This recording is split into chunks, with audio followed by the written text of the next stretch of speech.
So this is lecture number 2 of the railway engineering. First of all, welcome again in my heart. और मानकर चलता हूं कि जो भी रेलवे इंजीनियरिंग के लेक्चर नंबर 1 में हम लोगों ने हिस्टोरिक पार्ट के बारे में थोड़ा बहुत देखा था, तो वो हिस्ट्री टाइम पास की सारी बातें आप लोगों को क्लियर हुई। नहीं भी हुई तो रटना था, रट लेना, उसमें कुछ था नहीं क्लियर करने का। आज से बेसिकली रेलवे स्टार्ट करते हैं। So this is lecture number 2. What is the starting point from the lecture number 2? सबसे पहले ही मेरे पास मुद्दे की बात आती है, रेल्स के बारे में पढ़ते हैं, है ना। तो रेल्स क्या होता है आप सभी को पता है? एक बार हाँ बोलेंगे क्या? जिसको हम लोग हिंदी में पटरी कहते हैं। अब whenever I am talking about the rails तो मेरे दिमाग में पहला ही वर्ड आता है जिसके बारे में लेक्चर नंबर 1 में भी हमने डिस्कस किया था। देखिए वो अथर लेक्चर नंबर 1 30 ही मिनट का था, क्योंकि 30 मिनट तो बेकार की डाइट में चले गए थे हमारे, तो वो 30 ही मिनट का था। ठीक है, तो जब हम बात करते हैं यार रेल्स, तो रेल्स के स्टार्ट करते ही मेरे दिमाग में एक वर्ड आता है, that is known to be as gauge. तो हम लोगों ने लेक्चर नंबर 1 में भी गेज के बारे में थोड़ा सा वर्ड देखा था। तो सबसे पहला टॉपिक आज का रहेगा गेज लेंथ। अब देखिए आपको पता है कि आपकी रेल है, सपोज ये भी एक रेल है, और इन दोनों रेल्स के ऊपर एक्चुअल में ट्रेन चलती है। Whenever I am talking about कि दो रेल्स के इनर टू इनर का डिस्टेंस क्या है, अगर ये एक है और वो एक है, इनके इनर से लेकर उसके इनर तक का जो डिस्टेंस होता है ना, that is known to be as the gauge length. हम इसको गेज कहते हैं। Sometimes it is known by the name of gauge length, sometimes it is known by the name of gauge width. या तो आप लेंथ कह लो या आप इसको गेज विड्थ का भी नाम देते हो। तो if I need to define the gauge, then I can define it by the few words, that inner to inner distance of the rails. Inner to inner distance of rails.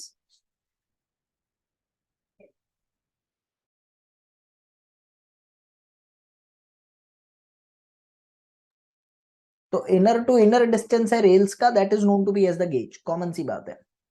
अब अगला ही topic मेरे पास यहां पर आता है, that is known to be as types of gauge.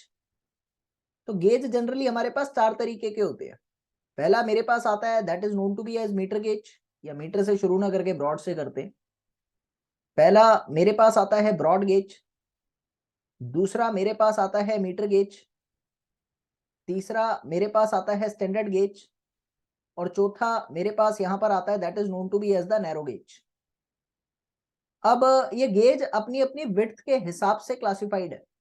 मतलब अगर broad gauge है तो ब्रॉड गेज जो है वो ज्यादा चौड़ा है, नैरो गेज जो है वो ज्यादा पतला है। ठीक है, तो ये अपनी अपनी चौड़ाई के हिसाब से ही बेसिकली इस तरीके से क्लासिफाई किए गए हैं। तो हम लोगों को काफी इंपॉर्टेंट क्वेश्चन है, आप किसी भी एग्जाम की तैयारी करो, आप लोग तो जेके की कर रहे हो, लेकिन आप और किसी भी एग्जाम की तैयारी करते हो तो आपके एग्जाम का एक इंपॉर्टेंट क्वेश्चन बनता ही है कि भाई आपकी गेज किस तरह से वेरी करती है। तो when I am talking about the broad gauge, इसकी विड्थ कितनी वेरी करती है, तो याद करेंगे 1676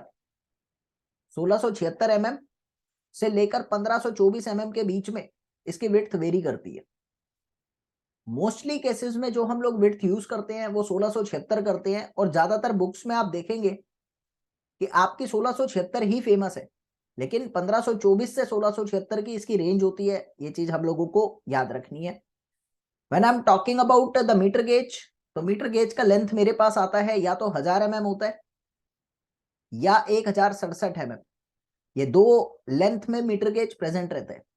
when I am talking about the standard gauge, तो स्टैंडर्ड गेज का जो लेंथ मेरे पास अवेलेबल है वो 1435 mm एंड 1451 mm।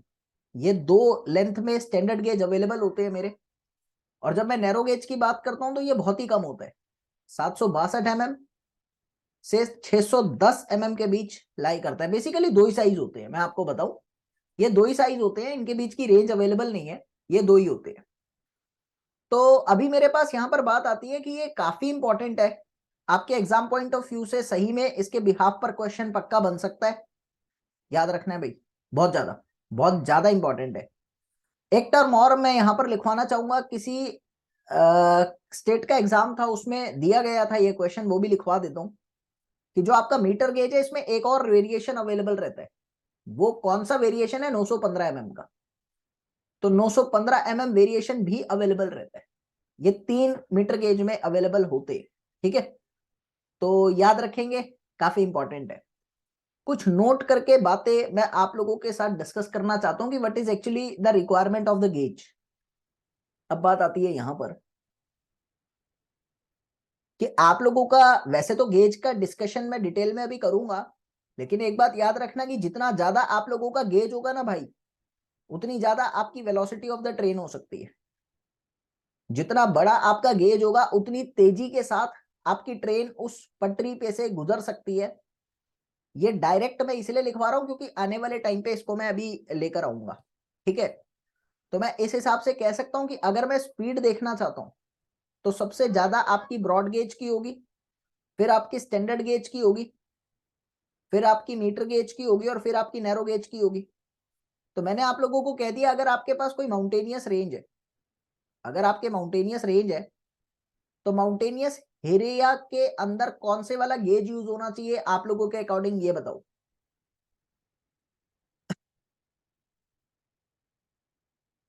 आपके माउंटेनियस एरिया में कौन से वाला गेज यूज होना चाहिए, ये बताएंगे। आपकी common sense. Obviously narrow gauge. क्यों? क्योंकि स्पीड बहुत कम होती है। और भी फैक्टर्स हैं, बेसिकली स्पीड एक मेजर फैक्टर है, तो उसके हिसाब से लिखवाया गया है और कुछ नहीं है। So when I am talking about the broad gauge, तो कुछ कैरेक्टरिस्टिक्स के बारे में देख लेते हैं, काम आएगा।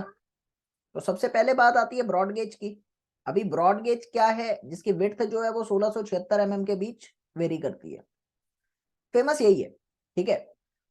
यहां पर बात आती है कि सबसे पहला ब्रॉड गेज कब बना था, कल हमने डिस्कस करी थी, जल्दी बताओ। सबसे पहला ब्रॉड गेज कब बना था?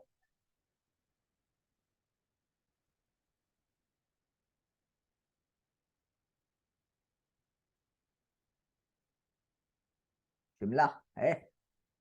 पहाड़ों में कब से आ गया? कल तो डिस्कस करा है यार। 1853 में first broad gauge line India में कौन सी थी?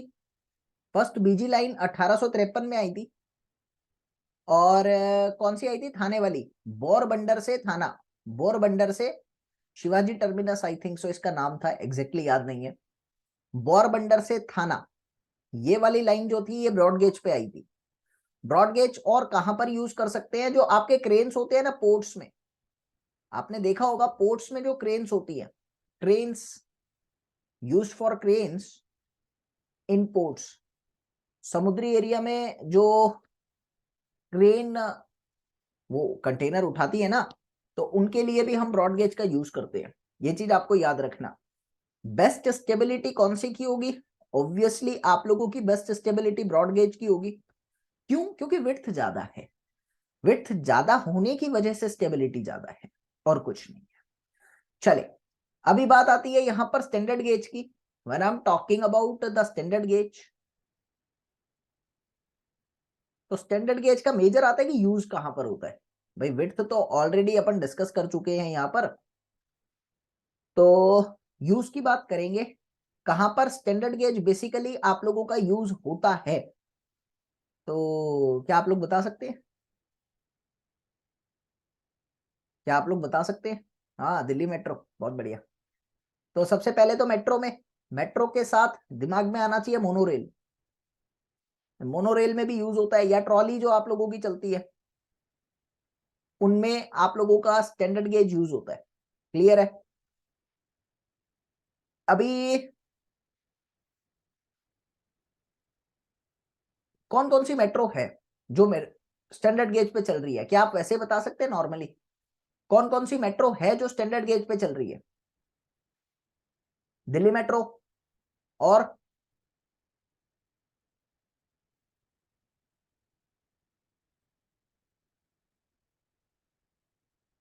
मुंबई मेट्रो, बेंगलोर मेट्रो भी है, कोलकाता। हाँ, जो पहले ट्रैम चलता था ना, ये जो कोलकाता का ट्रैम था, पहले आपको पता होगा ना, कोलकाता में ट्रैम था, वो रोड पे चलते थे। वो भी स्टैंडर्ड गेज पे होता था। ठीक है, ये भी आपको याद रखना है, हिस्टोरिक पॉइंट ऑफ व्यू से पूछा जा सकता है। अभी बात आती है मीटर गेज की। So ladies and gentleman, metre gauge के बारे में अपन पढ़ चुके हैं मोस्टली, 1000 mm वाला यानी 1 मीटर वाला मीटर गेज। बात आती है कि मीटर गेज क्या बता सकते हैं कहाँ पे यूज होता है? एक तो ये तो पक्का है कि इसका लो कॉस्ट होता है, मतलब लो वो लगाने का इंस्टॉलेशन कॉस्ट इसका कम पड़ता है, ओवरऑल मेंटेनेंस कॉस्ट भी कम पड़ता है। इंडिया में मीटर गेज कहाँ, इंडिया में मीटर गेज कहाँ?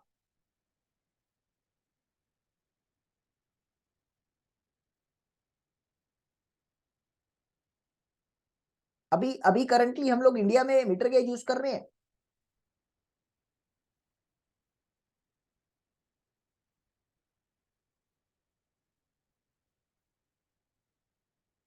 बोलेंगे यार बाकी भी। अभी करंटली इंडिया में मीटर गेज यूज कर रहे हैं? पक्का?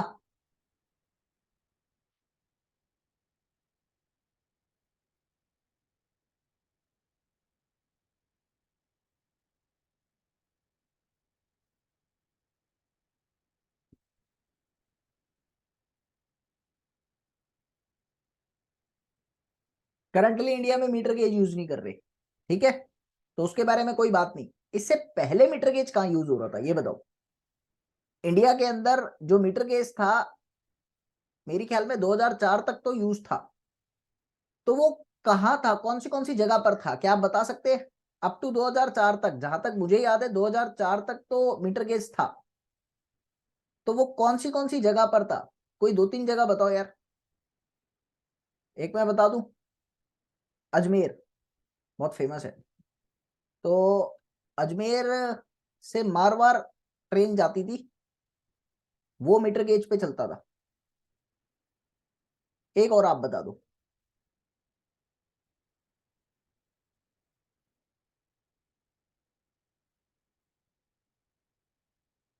आसाम, चलो क्लियर है, हटाया। अभी इसके बाद मेरे पास आता है नैरो गेज। तो नैरो गेज तो आपको पता ही लग गया, हिल स्टेशन। आजकल कहां पर यूज हो रहा है नैरो गेज? क्या इंडिया में नैरो गेज अभी यूज है? क्या इंडिया में नैरो गेज अभी यूज है?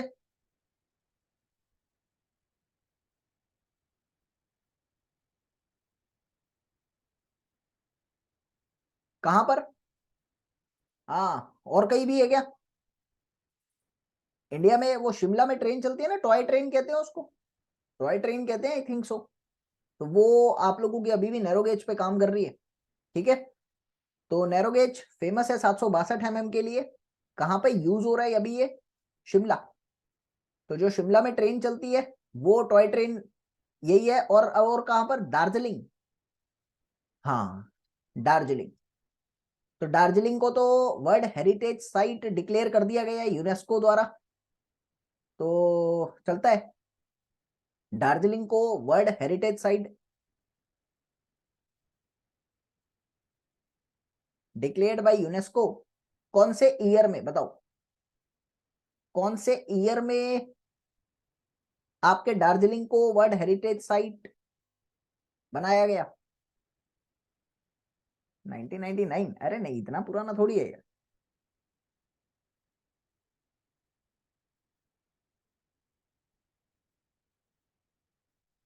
हाँ, 2008 में हुआ था, 24 जुलाई, याद रखेंगे, ठीक है। अभी ये सब पॉइंट हो गए टाइम पास के, कुछ मुद्दे की बात पर आते हैं। कुछ ऐसे फैक्टर्स बताइए जो एक्चुअली गेज सेलेक्ट करने में हेल्पफुल है। Factors responsible for the gauge या चॉइस ऑफ द गेज, कौन कौन से फैक्टर हो सकते हैं? सबसे पहला तो मैं ही बताता हूँ, स्पीड हो गया। तो बेसिकली स्पीड जो है वो डायरेक्टली किसका फंक्शन है? वो स्पीड जो है वो डायमीटर ऑफ द व्हील का फंक्शन है। अब बात को समझना कि ये डायमीटर ऑफ द व्हील का डायरेक्ट फंक्शन है, बट इनडायरेक्टली जो डायमीटर है वो स्पीड पर वेरी करता है, सॉरी गेज पर वेरी करता है। मैं जरा इसके बारे में लिखवाना चाहता हूँ कि जो डायमीटर होता है वो और कुछ नहीं होता, वो 0.75 ऑफ गेज होता है। तो इसीलिए हम कहते हैं कि स्पीड जो है वो गेज पर वेरी कर सकती है। तो अकॉर्डिंगली हम कह सकते हैं, अरे शिट, एक मिनट यार, एक मिनट रुकना।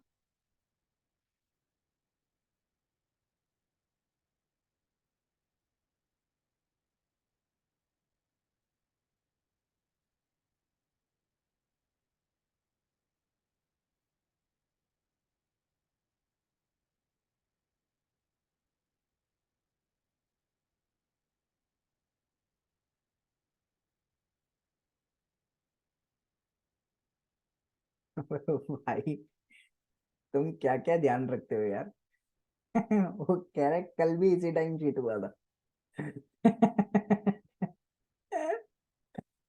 ये ओप्पो F5 क्या चल रहा है, कैमरा ऑफ करो यार अपना।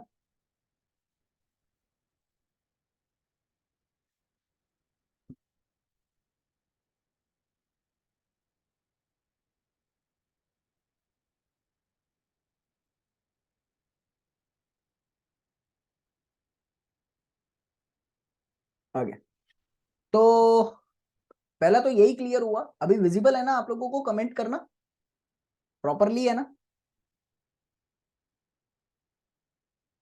All okay? बोलो यार।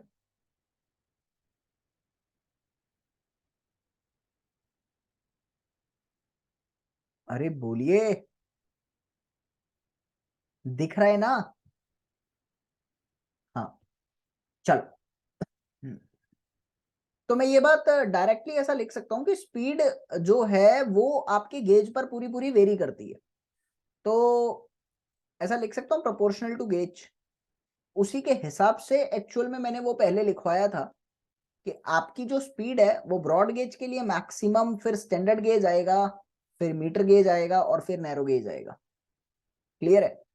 इसके बाद I can say ladies and gentleman कि कितना आपके पास पैसा लग रहा है उस पर भी तो आएगा। तो मैंने कहा फंड्स पर भी पूरा पूरा डिपेंड करेगा। अभी फंड्स पर कैसे डिपेंड करेगा? मैंने कहा अगर आप लोगों का फंड ज्यादा है तो ऑब्वियसली आपका बड़ा गेज लगेगा, और फंड कम है तो छोटा गेज लगेगा। तो मैंने कहा ब्रॉड गेज पे फंड ज्यादा लगेगा, फिर स्टैंडर्ड गेज पे आएगा, फिर मीटर गेज पे आएगा और फिर नैरो गेज पे आएगा। क्लियर है? एरिया पे डिपेंड करेगा, ऑब्वियसली करेगा। जैसे आपको पता है कि अगर प्लेन एरिया है तो we should use plain area में ब्रॉड गेज, हिली एरिया में नैरो गेज। कॉमन है ना? हो जाएगा। ट्रैफिक कंडीशंस पर डिपेंड करेगा, टाइप ऑफ एरिया। फिर मैंने कहा rail density, railway train density कह लो, कितनी ट्रेन वहां से आनी जानी है उस पर भी डिपेंड करेगा। पक्का? अच्छा बताओ, ट्रेन डेंसिटी किस तरह से डिपेंड करेगी? अगर ज्यादा ट्रेन डेंसिटी है, शायद कह रहा है volume of the traffic fact है, वही मतलब है। तो आप ये बताओ कि ब्रॉड गेज यूज होगा या नैरो गेज यूज होगा? कॉमन सेंस की बात है। अगर ज्यादा ट्रेन आ रही है तो कौन से वाला गेज होगा?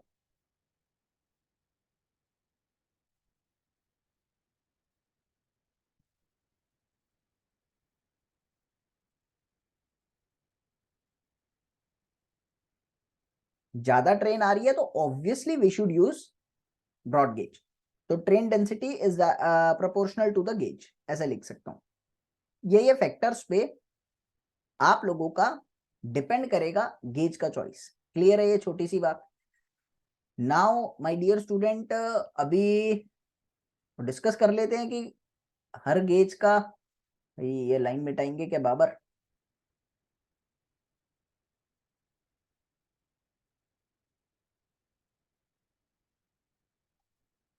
वो हर गेज का एडवांटेज और डिसएडवांटेज होता है ना। तो नैरो गेज की थोड़ी बहुत बातें देख लेते हैं कि क्या है क्या नहीं है। कुछ स्पेशल केसेस हैं इसलिए लिखवा रहा हूँ।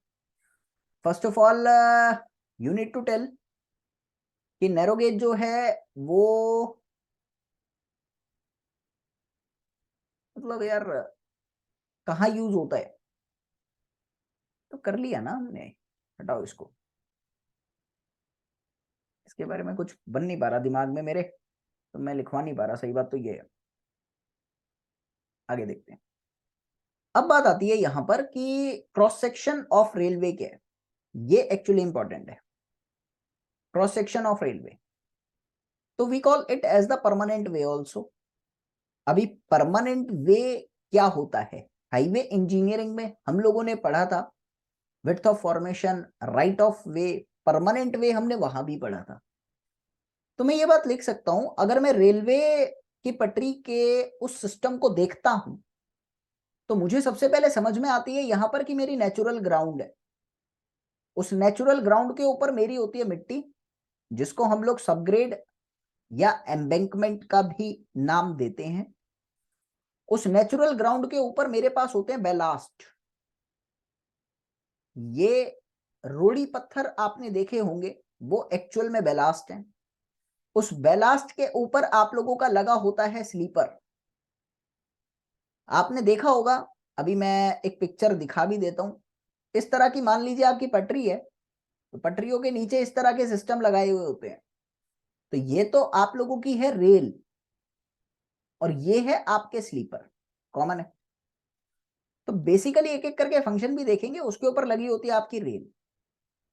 तो ये क्या है ना, ये पूरा एक सिस्टम है, ये क्रॉस सेक्शन है आपके उस पटरी का, और इसी को हम परमानेंट वे के नाम से भी जानते हैं, और कुछ नहीं है। तो मैंने कहा अगर परमानेंट वे को डिफाइन करना हो तो मैं ये बात कह सकता हूं, it is the combination of what, permanent way. ये एग्जाम में ना ऑब्जेक्टिव में बन सकता है, ठीक है। परमानेंट वे है क्या, it is the combination of rails, sleepers, उसके बाद फास्टनर्स, मतलब स्लीपर और रेल को ज्वाइन करने के लिए फास्टनिंग इक्विपमेंट्स लगेंगी ना, तो I am using the term as fasteners only, अभी फास्टनर्स यूज कर रहा हूं बस। फिर मैंने कहा सबग्रेड, फिर एक और रह गया आपकी बैलास्ट। इन सभी का एक कॉम्बिनेशन ही तो है आपका permanent way, and that is called the permanent way only. Now ladies and gentleman please have concentration कि इस परमानेंट वे में स्लीपर्स, पटरी, ये क्या होते हैं, मैं एक पिक्चर दिखा देता हूं बस आप लोगों को, 1 मिनट का पेशेंस करो ताकि आपको क्लियर हो जाएगा।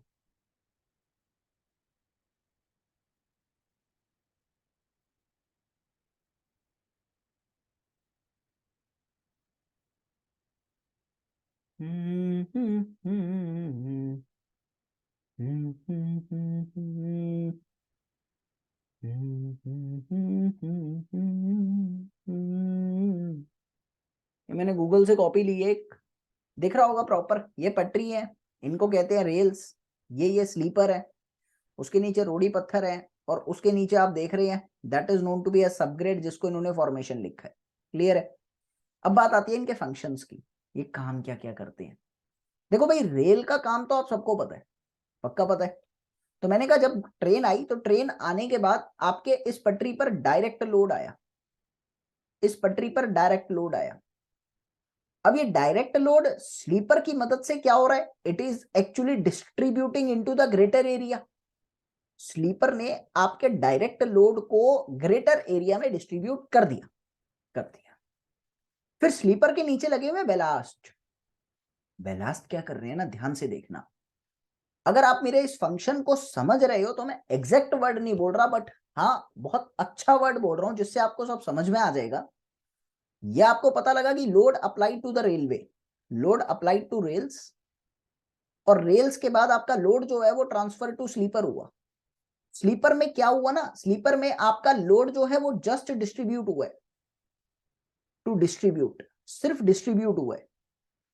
मैंने कहा एक्चुअल में उसके बाद क्या हो रहा है, it is transfer to the ballast, और बेलास्ट में ना डिस्ट्रीब्यूट हो रहा है, दैट इज ओके, लेकिन और ज्यादा डीप में समझो, it is transfer to ballast, और बेलास्ट में आपके लोड के साथ एक कथा चल रही है, और वो है आपकी ट्रस। ये मतलब ट्रस अप्रोच के साथ आपके लोड को डिस्ट्रीब्यूट कर रहा है। कहने का मतलब क्या है, इसको समझो, ट्रस अप्रोच होती क्या है। Do you know what is truss. जैसे मैंने कहा ये आपका बीम है, आप इस बीम पे 10 किलो न्यूटन का लोड लगाते हो, तो यू विल ऑब्जर्व कि इस पर्टिकुलर एरिया के अंदर ज्यादा इफेक्ट आपको देखने को मिलेगा। अब मैंने कहा वही आपका ट्रस है, इस तरह का कोई एक स्ट्रक्चर है मान लो, आपने यहां पर 10 किलो न्यूटन का लोड लगाया, यू विल ऑब्जर्व कि ये 10 किलो न्यूटन का लोड मेंबर्स में डिस्ट्रीब्यूट होगा,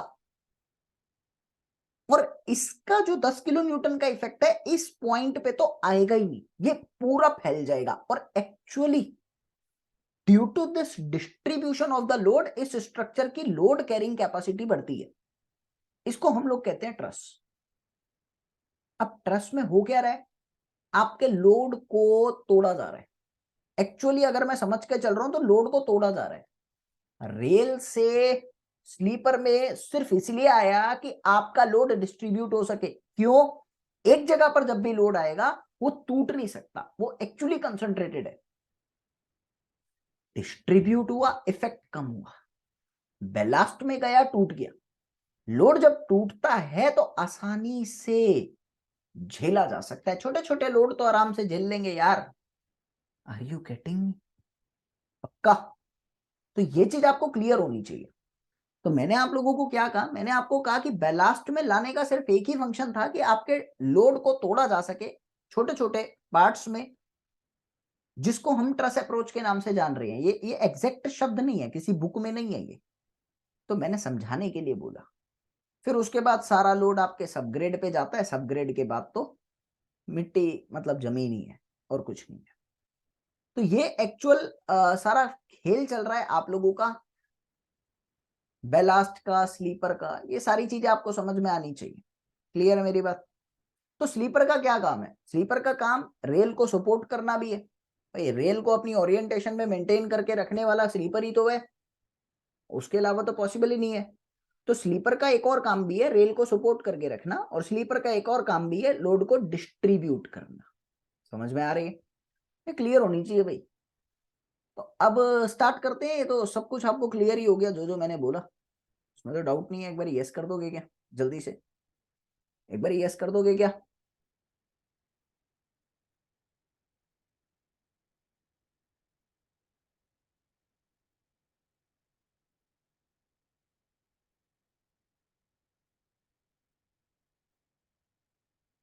ओके। एक बार जेई के एग्जाम में क्वेश्चन आया था, फॉर्मेशन क्या होता है। तो जो आपका सबग्रेड है ना, उस सबग्रेड के ऊपर sometimes you will provide blanket, मतलब बेलास्ट और सबग्रेड के बीच में एक लेयर और दी जाती है, उसको ब्लैंकेट कहते हैं, फाइन का। तो मैंने आपको कहा कि फॉर्मेशन जो है, फॉर्मेशन क्या होता है ना, it is subgrade plus blanket. Blanket समझ रहे हो ना, कंबल। तो वो लोड को स्टेबिलिटी मेंटेन करने के लिए एक लेयर और दी जाती है मिट्टी की, उसको ब्लैंकेट कहते हैं। तो सबग्रेड प्लस ब्लैंकेट की टोटल विड्थ को हम लोग क्या कहते हैं? फॉर्मेशन का नाम दिया जाता है। इसी तरह से पहले पूछा तो नहीं है लेकिन अभी लिख लेते हैं। एक होती है टर्म ट्रैक फाउंडेशन। अभी ट्रैक फाउंडेशन क्या होता है? It is the total width consist of subgrade, blanket और बेलास्ट। ये तीन चीजें इसके अंदर रहती हैं। तो मैंने कहा formation plus ballast, formation plus ballast, ये तीन चीजें इसके अंदर रहती है, उसको हम लोग कहते हैं ट्रैक फाउंडेशन। क्लियर है भाई? तो ये समझ में आना चाहिए, बस यही है। तो परमानेंट वे भी हो गया, ट्रैक फाउंडेशन भी हो गया, ये भी हो गया। अब बात आती है रेल्स को स्टार्ट करते हैं। तो पहली बात मेरे बताने की जरूरत ना पड़े, पहले तो आप लोग बताइए यार, अगर कार्बन कंटेंट इंक्रीज होता है तो डक्टिलिटी पे क्या असर आता है? अगर कार्बन कंटेंट इंक्रीज होता है तो डक्टिलिटी पे क्या असर आता है, ये बताओ।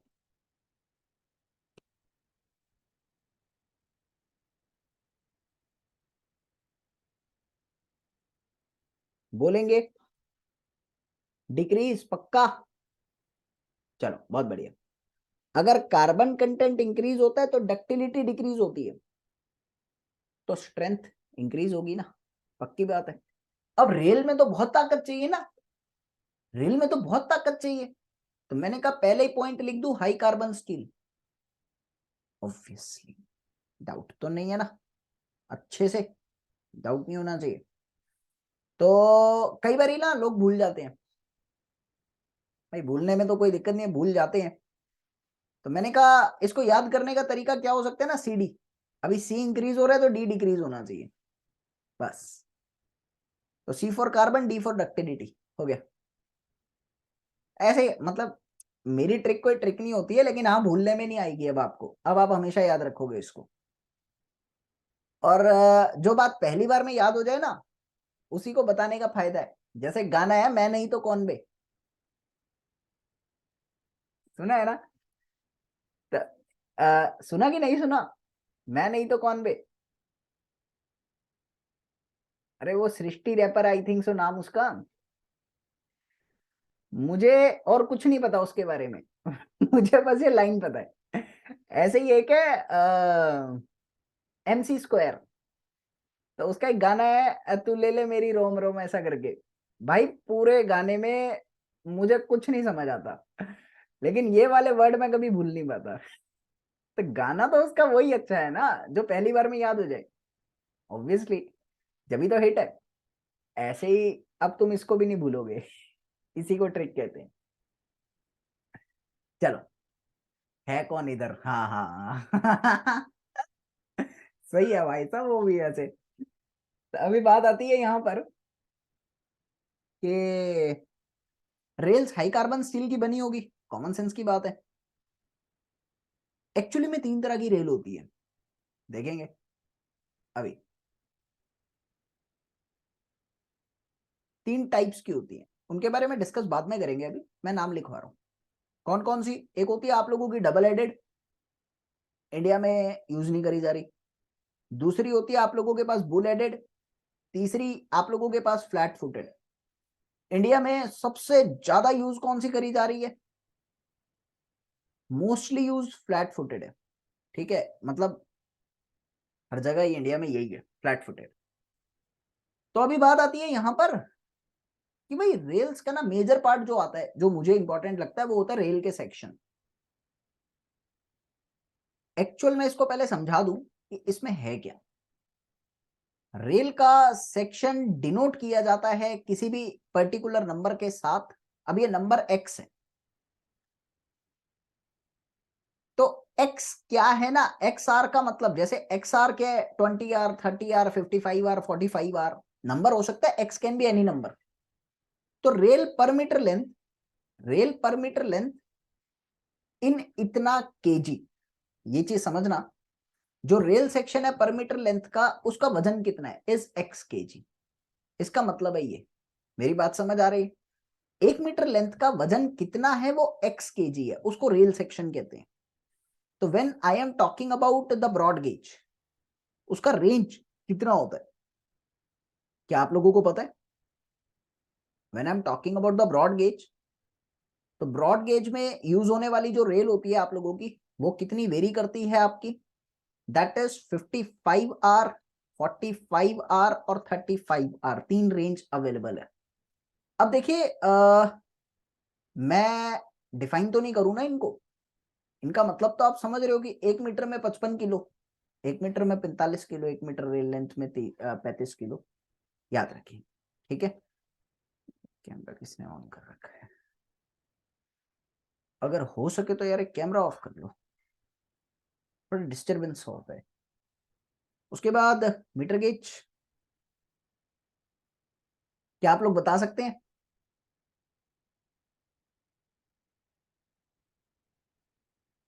बढ़िया बढ़िया। 35R, 30R, 25R। उसके बाद नैरो गेज,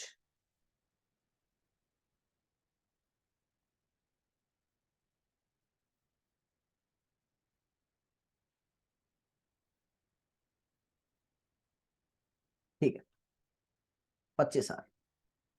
तो ये थोड़ा याद रखना, आपके काम आएगा, ठीक है। चले, now come to the sleeper point. मैं 1 मिनट में आया।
ओके तो come to the point of sleepers. तो पता तो है ही सारी चीजें ना स्लीपर्स के बारे में भी अपने को। क्या करता है, पहला तो यही पॉइंट अपना बनने वाला है कि इट सपोर्ट्स द रेल्स। पहला ही पॉइंट हमारे पास जो आएगा वो होगा कि ये रेल्स को सपोर्ट करता है। दूसरा पॉइंट मैं कह सकता हूं कि keep the rail in part, keep the rail at position. Common sense की छोटी छोटी बातें लिख रहा हूं मैं, और कुछ भी नहीं कर रहा। ऑब्जेक्टिव पॉइंट ऑफ व्यू से इंपॉर्टेंट बन सकती है, और ये मैं मान सकता हूं कि सारी चीजें आपको पता है। ट्रांसफर लोड टू बैलास्ट, आपके बैलास्ट पे लोड को ट्रांसफर करता है। मटेरियल कौन कौन सा हो सकता है, जल्दी से कमेंट कर दो। मटेरियल कौन कौन सा हो सकता है, जल्दी से कमेंट कर दो। लकड़ी का हो सकता है, पीएससी का हो सकता है, पीएससी बोले तो प्री स्ट्रेस कंक्रीट, क्लियर है। कास्ट आयरन का हो सकता है, आरसीसी का भी हो सकता है। तो ये कुछ मटेरियल हैं जिनके ये बन सकते हैं। नाउ लेडीज एंड जेंटलमैन, अगर तीसरे पॉइंट की बात करूं तो वो फास्टनिंग या फास्टनर्स, फास्टनिंग फिक्चर्स का नाम दे लेते हैं इनको, फास्टनिंग मटेरियल्स। ऑब्जेक्ट्स कह लो या फिक्चर्स कह लो, कुछ भी कह लो, एक ही बात है। तो to join the rail with the sleeper, अबे यार ये फिर से हो गया क्या, एक मिनट का पेशेंस, लैपटॉप के दिन पूरे हो गए।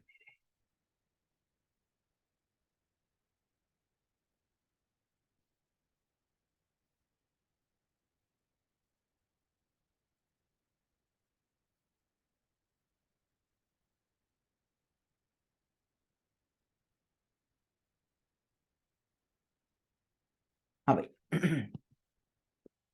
Fastening fixtures. तो मैंने कहा अभी to join the rail with sleeper properly, आपकी रेल को स्लीपर के साथ प्रॉपर मैनर में ज्वाइन करना होगा। तो what we need to do, have concentration, we need some of the fixtures. तो वी कैन यूज, अभी वो नटबोर्ड तो सुना ही होगा ना आप लोगों ने, पक्का। तो हम लोग प्लेट्स को यूज कर सकते हैं, अब धीरे धीरे आगे देखेंगे, सारी चीजें देखेंगे, अभी तो बस नाम लिखवा रहा हूँ।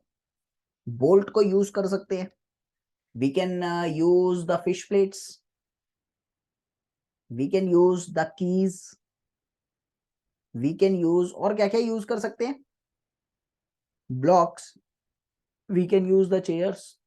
सारी चीजें गूगल के हिसाब से पिक्चर देखेंगे, लेकिन समय के साथ देखेंगे, अभी तो नाम लिखवा रहा हूँ। We can use the spikes, clear है। तो इनको हम लोग फास्टनिंग मटेरियल या फास्टनिंग ऑब्जेक्ट के नाम से जानते हैं। We can use the bearing plate, we can say that, कोई दिक्कत नहीं है, ठीक है। अभी इसके बाद आती है मेरे पास बैलास्ट। सारी चीजें आपको पता ही है ना, तो छोटी छोटी टाइम पास की चीजें इनके साथ लिखवा रहा हूँ।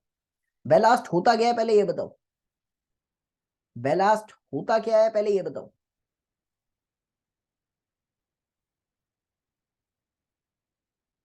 एग्रीगेट्स कह सकता हूँ, एग्रीगेट्स थोड़े छोटे हो जाते हैं, हम लोग इसको नाम दे लेते हैं ब्रोकन स्टोन्स, है ना। You my broken angel, हाँ, क्रश नहीं ब्रोकन। देखिए क्रश में और दिल टूटने में बहुत फर्क है, तो एक नहीं होता, ठीक है।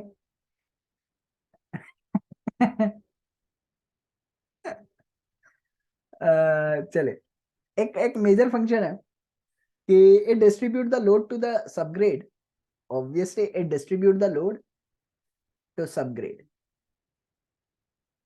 and also I can say कि it maintains the drainage for the track। हम बैलास्ट में क्या है ना, ड्रेन, पानी आया और चला गया, है ना।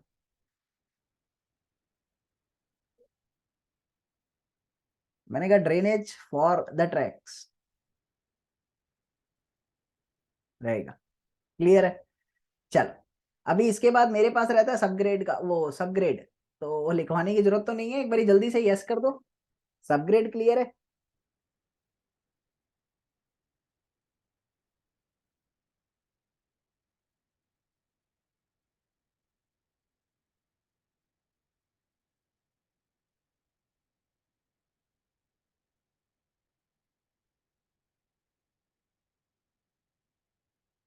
चलो हाँ, सबग्रेड सॉइली है, क्लियर है।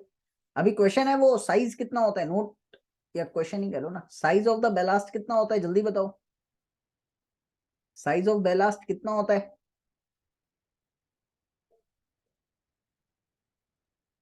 You are my broken angel, 20 to 50 mm।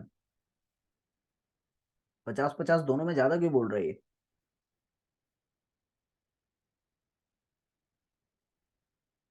मेरे अकॉर्डिंग 150 से 450 mm के बीच वेरी करता है।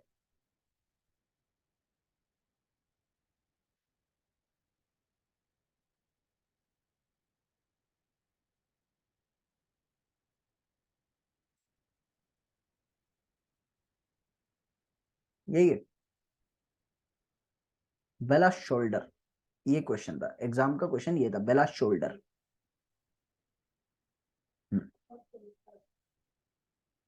ठीक है, अरे बेला शोल्डर, बेला शोल्डर, इसकी वेट अभी ये पेपर में आया हुआ क्वेश्चन है, मैं वही देख के बोल रहा था। ठीक है, और तो बस मेरे दिमाग में तो और कुछ आ नहीं रहा। यार इस बच्चे को पहले बताओ वो वीडियो कैसे ऑफ करते हैं, परेशान हो रहा है, मेरे को ऐसा लग रहा है। हाँ, अब ये ऑन मत करना है इसको, क्योंकि डिस्टरबेंस होती है बहुत ज्यादा। क्लियर है, चलो। अभी मेरे पास यहाँ पर बात आती है, एक दो चीजें बस छोटी छोटी सी ना, सोहेब डाटा एक बार वेरीफाई करना अपना, वो 150 से 450 के बीच में वेरी करता है। ठीक है, इसको अपडेट कर लेना आप अपने डाटा को, ठीक है ना। अभी ये बताओ वो क्या बोलते हैं, बेलास्ट का मटेरियल कौन सा है? ये उत्तराखंड के किसी पेपर का क्वेश्चन है, मटेरियल फॉर द बेलास्ट।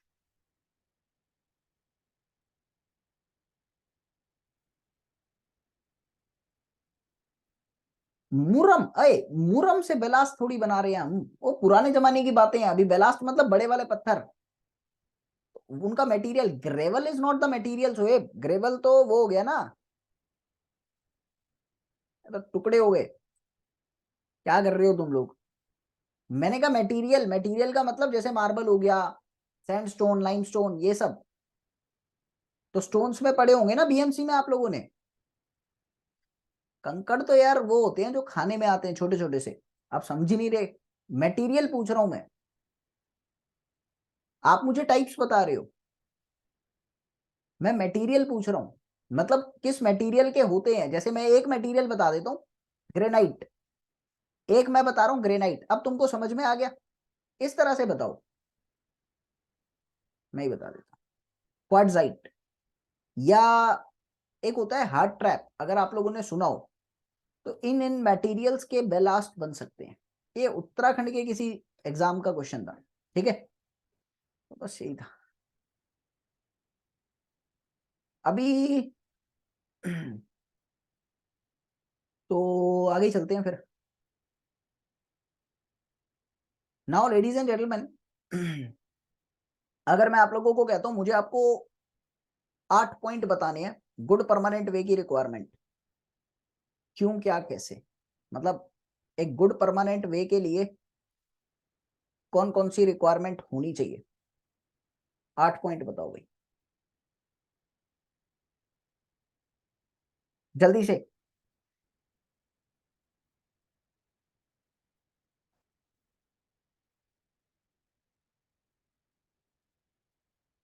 अरे खालिद साहब क्या हो गया?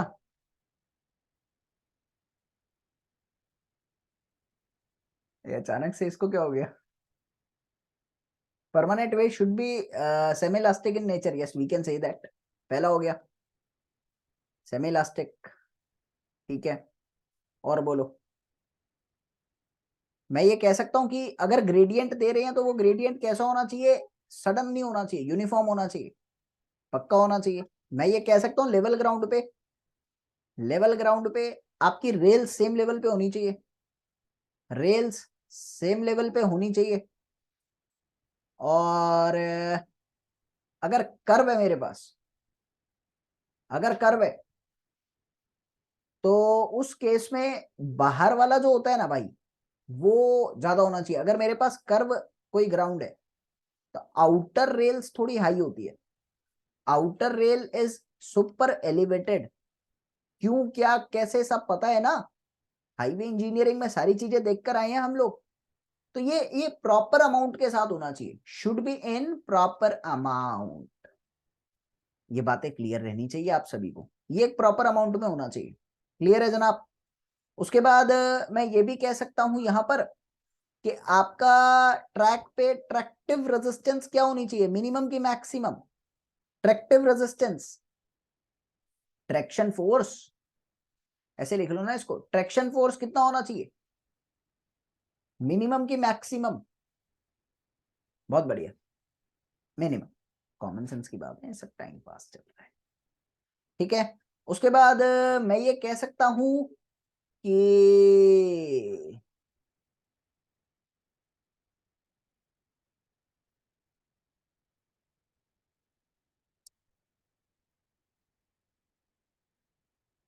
कॉस्ट कम होनी चाहिए। सबसे बढ़िया फैक्टर तो यही होता है। कॉस्ट कौन सी, या तो वो इनिशियल कॉस्ट हो या वो मेंटेनेंस कॉस्ट हो, दोनों ही कम से कम अवेलेबल हो, मतलब दोनों ही कम से कम लगे, ये मिनिमम होना चाहिए। उसके बाद अब देखो कुछ बेकार के पॉइंट में लिखवा देता हूँ, ये सब आपको पहले से नहीं भी कोई लिखवाएगा तो भी आप कर लोगे, ठीक है। हाँ देखो उसने भी लिखवा दिए, rail sleeper ballast design requirements को फुलफिल करना चाहिए। मैं कॉपी कर रहा हूं और यहां से मैं पेस्ट कर देता हूं।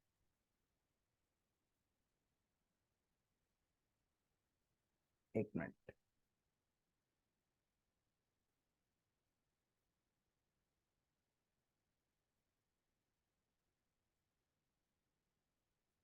चलो ये एक पॉइंट हो गया आपका। मतलब मैं यार इसमें अब करूंगा क्या, ठीक है ना, ये भी एक पॉइंट हो गया आप लोगों का।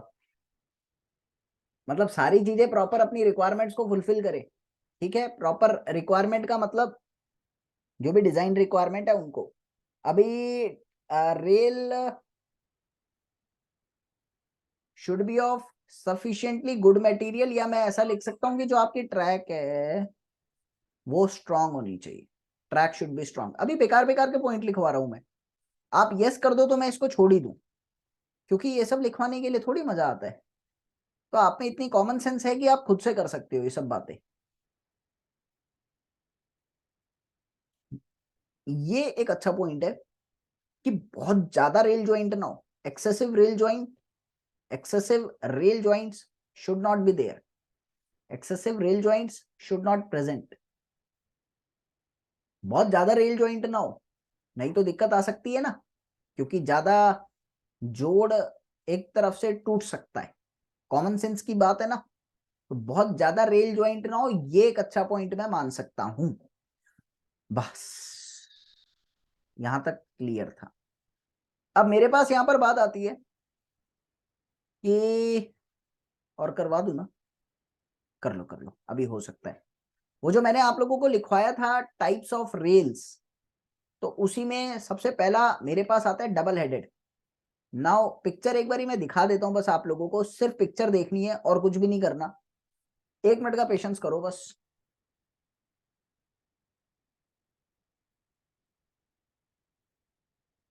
ये बहुत फेमस पिक्चर है, मतलब आप देखोगे कि 80% लोग इसी पिक्चर को यूज करते हैं। मैंने भी आज से पहले रेलवे जब पढ़ाया ना तो यही पिक्चर यूज करी थी वहां भी, और आज से 3 साल पहले, और आज भी यही कर रहा हूँ। और उस बीच में मैंने कईयों को देख लिया वो सेम ही करते हैं। तो डबल एडेड क्या है ना, जिसका दोनों तरफ एक जैसा होता है। इसका बेनिफिट क्या है कि आजकल तो यूज नहीं करते, ये not use in India, not use now days. इसकी स्टेबिलिटी कम है, बिकॉज ऑफ लेसर स्टेबिलिटी, इसकी स्टेबिलिटी कम है, ठीक है। आजकल सबसे ज्यादा कौन सी यूज होती है, flat footed, mostly use flat footed है। क्यों, उसकी स्टेबिलिटी बहुत अच्छी है, बिकॉज उसकी स्टेबिलिटी मैक्सिमम है, स्ट्रेंथ बहुत अच्छी है उसकी। इसमें बेनिफिट क्या था कि एक जगह से अगर घिस गई तो उल्टा करो और लगा लो। Are you getting it? एक जगह से घिस गई तो उल्टा करो और दूसरा लगा लो। तो इसका बेनिफिट यही था। तो पहला point I can say for this one is कि इसका हेड और फुट डायमेंशन सेम है। हेड एंड फुट डायमेंशंस वो बिल्कुल सेम है। और इसको हम लोग डंबल, अभी डंबल की तरह दिख रहा है ना, ये तेरे भाई का 16 का डोला सेम है। और इसको हम लोग डंबल के नाम से भी जानते थे। ठीक है, याद रखेंगे ना। दूसरा, एक तो लिखवा ही दिया कि इंडिया में ये सब यूज नहीं करते। इसकी स्ट्रेंथ कम है। इसका स्ट्रेंथ और स्टिफनेस कम होता है, less strength and stiffness than other rails. ठीक है, अभी इसके बाद मेरे पास आता है बुल हेडेड रेल्स। तो when I am talking about bull headed rails, तो definitely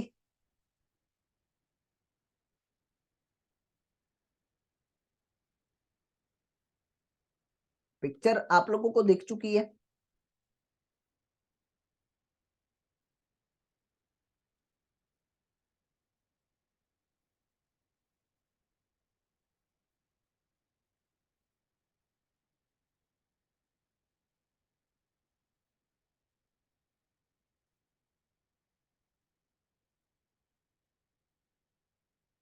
this is called bull headed. Common sense है, ऊपर ज्यादा मटेरियल है। ऊपर ज्यादा मटेरियल होने से क्या हो रहा है, ज्यादा लोड को बियर कर सकता है।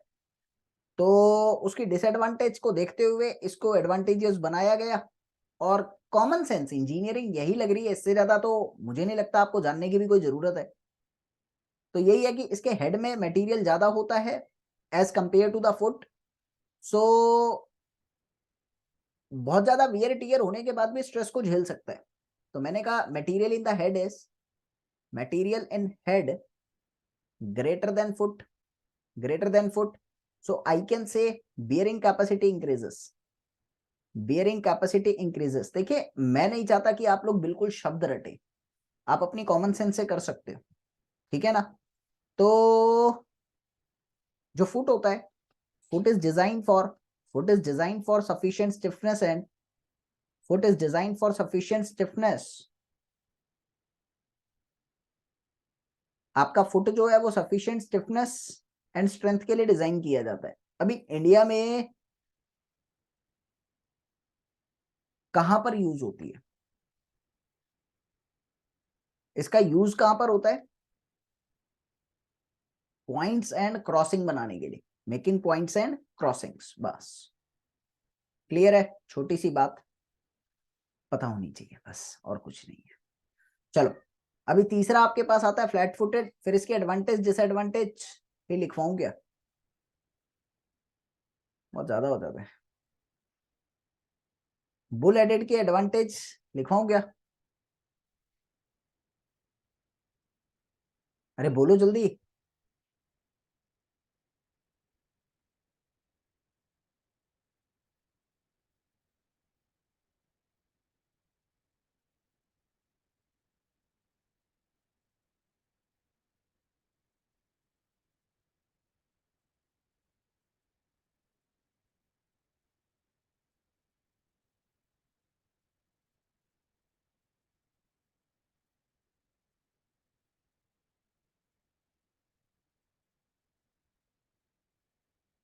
क्या हो गया वसीम? फ्लैट फुटेड रेल्स किस ईयर में इन्वेंट की थी? जहां तक मुझे याद है 1836, जहां तक मुझे याद है। चार्ल्स, चार्ल्स विग्नॉल्स ऐसी कुछ नाम था, 1836 में बनी थी। तो जब पता था तो पूछा क्या, तो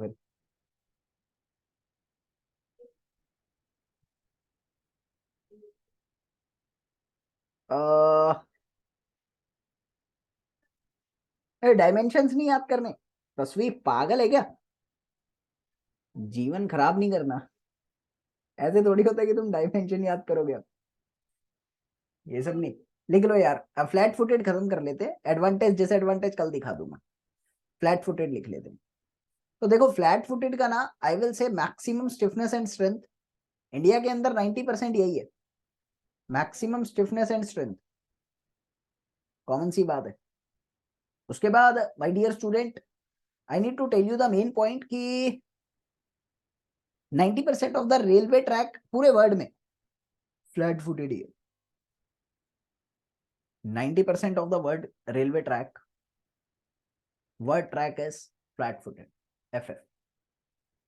ठीक है, और इंडिया में तो ये यूज हो रही है, वो तो आप लोगों को पता ही लग चुका है। अगर मैं बात करूं यहाँ पर कुछ मेजर पॉइंट्स हैं कि इसके अंदर आप लोगों का कोई कीज की जरूरत नहीं होती। No keys and chairs are required, no keys and chairs are required. इसके अंदर ऐसी कोई रिक्वायरमेंट होती नहीं है, इसलिए भी काफी अच्छा होता है। और दूसरी बात आती है यहाँ पर कि इस रेल के अंदर ना वो ज्यादा स्टेबिलिटी और स्ट्रेंथ होने के कारण किंक्स नहीं आते, तो लेस किंक्स इन इट, मतलब किंक्स समझते हो, डिफेक्ट। इनके अंदर आप लोगों को डिफेक्ट भी देखने को नहीं मिलेंगे। दूसरी बात आती है कि आप लोगों की वो जो बुल हेडेड है उससे सस्ती पड़ती है ये। हाँ, बुल हेडेड जो है वो उससे सस्ती पड़ती है। सुहेब, वर्ल्ड की 99% नहीं है, वो इंडिया की है। ठीक है, इंडिया की है वो। तो मैंने कहा ये जो 99% है ये इंडिया की कह सकता हूं। क्या बोल रहा था, मेरे दिमाग से निकल गया। Cheaper than bull headed, this is cheaper than bull headed. और तो मेन पॉइंट बस यही दिमाग में आ रहा है। ये कह सकता हूं कि वर्टिकली भी हॉरिजॉन्टली भी बढ़िया स्टिफनेस और स्ट्रेंथ देती है, ऐसा लिख सकता हूँ।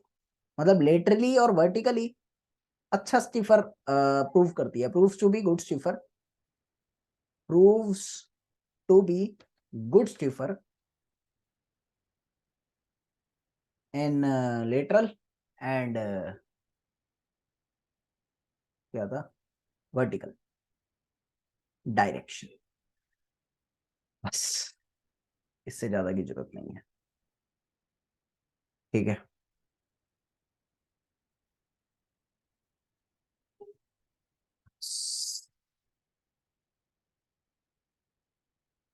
बाय।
एक सवाल है, except India standard gauge use करते हैं, why not in India, India में ब्रॉड गेज होता है। देखिए, दो रीजन तीन रीजन बना सकते हैं, और जबरदस्ती की रीजन है, टेक्निकलिटी के साथ तो नहीं कहूंगा। ब्रॉड गेज की स्टेबिलिटी ज्यादा है, ठीक है, एक तो यही हो गया। और यूज जब करा था ना, जब बनाया था, तो क्या था कि दो व्हील के बीच में सिलेंडर होता था एक। तो ब्रॉड गेज के केस में उसमें स्पेस थोड़ा सा ज्यादा मिलता था, इसलिए ब्रॉड गेज यूज करते थे, ऐसा। तो ब्रिटिश टाइम से ही बनता आ रहा है, मतलब ये हम कह सकते हैं।